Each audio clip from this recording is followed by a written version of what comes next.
México, el inédito gobierno paralelo de López Obrador a un mes de su elección. Y el anticipado caso de Enrique Peña Nieto. Legalmente todavía no es presidente electo, pero Andrés Manuel López Obrador ya se ha convertido en el personaje central de la vida política de México. A un mes de las elecciones presidenciales del 1 de julio, el candidato ganador ya se ha reunido con varios altos funcionarios extranjeros y designó un gabinete que ya empezó a poner manos a la obra. También anunció un estricto programa de austeridad y combate a la corrupción, que ya influye en algunas de las actividades del gobierno en funciones.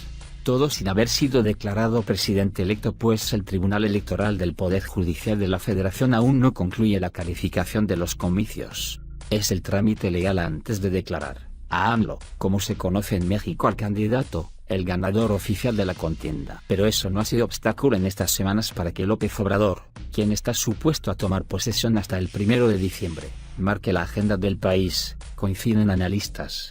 Así como nunca en la historia, prácticamente estamos viendo un gobierno paralelo al que se encuentra en funciones, le dice a BBC Mundo la politóloga María Amparo Casar, presidenta de la Organización Civil Mexicanos contra la Corrupción y la Impunidad, MCI.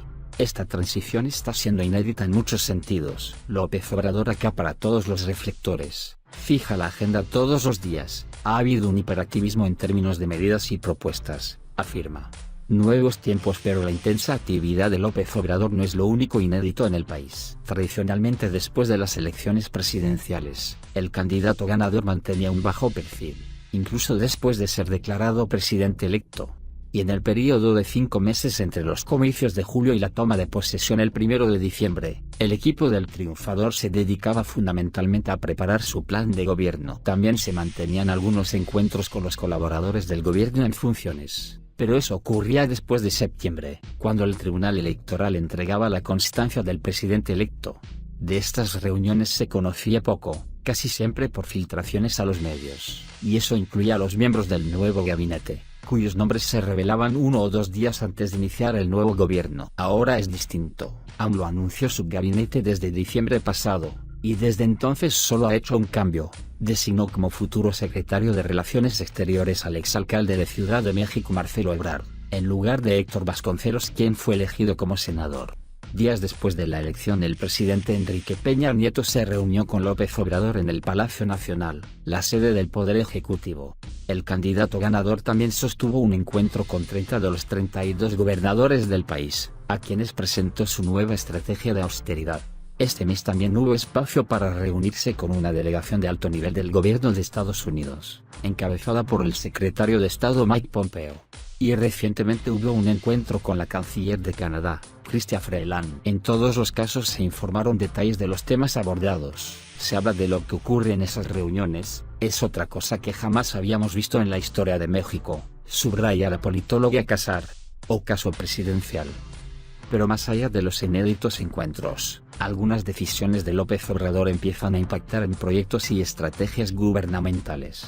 Un ejemplo es la construcción del nuevo aeropuerto internacional, que AMLO rechaza desde que se anunció la obra. Después de las elecciones anunció una consulta nacional para decidir el futuro de la terminal aeroportuaria. En respuesta, el gobierno federal suspendió la asignación de 4 contratos para instalar sistemas de distribución de combustible e iluminación de las pistas. Donde también se nota el efecto de López Obrador es en la presencia del presidente Peña Nieto y su gabinete en los medios. Antes de 2000, cuando el Partido Revolucionario Institucional, PRI, perdió por primera vez el gobierno del país, la costumbre era que el presidente en turno cedía paulatinamente el poder político al ganador de las elecciones. Esto ocurría después de las fiestas de septiembre, cuando se celebra la independencia del país. Los abusivos privilegios en el gobierno de México que AMLO quiere eliminar con su plan de austeridad. De hecho, la costumbre era que el ocaso del gobierno en turno empezaba después de la ceremonia del grito, que recuerda el inicio de la guerra para separar a México de España. Pero este proceso, que solía durar varios meses, se cumplió en unas semanas.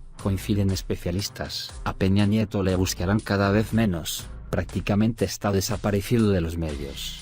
Dice a BBC Mundo el analista político Marcos Marín Amezcua. Se le nombra mucho menos que a otros presidentes en el pasado. Lo que queda es la sensación de que cada vez más se diluye su gobierno. La fuerza de Morena, ¿Por qué el inédito declive en la fuerza política de Peña Nieto? En parte se debe a la crisis de popularidad del mandatario, pues según algunas encuestas solo el 20% de los mexicanos aprueban su desempeño. Es el menor respaldo que ha tenido un presidente desde los años 90, cuando empezaron las mediciones. Otro elemento es la forma como AMLO prepara su gobierno, dice María Amparo Casar. Aquí es mucho más pronto en el tiempo y más intenso en términos de lo que ha abarcado. Explica, ningún candidato ganador había puesto su programa legislativo, de reordenamiento de la administración pública, ni se había reunido con 30 gobernadores que le dieron trato de presidente. Y un tercer elemento son los más de 30 millones de votos que obtuvo López Obrador, el mayor respaldo en la historia para un candidato presidencial. Esto propicia otro escenario inédito,